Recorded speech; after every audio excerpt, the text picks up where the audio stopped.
Weekend sa inyo lahat dyan. Mukbang.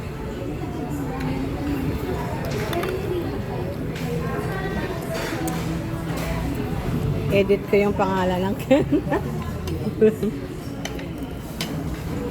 Hindi si Ken yung kasama ko, guys.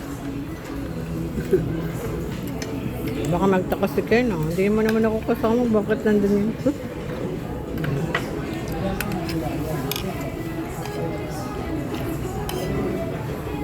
Dami nating rice, ah. Busin mo yung rice mo. Oh, ikaw nag-order niya. Pakain tayo, guys. Ano bang favorite niyang part sa chicken? Gravy pa.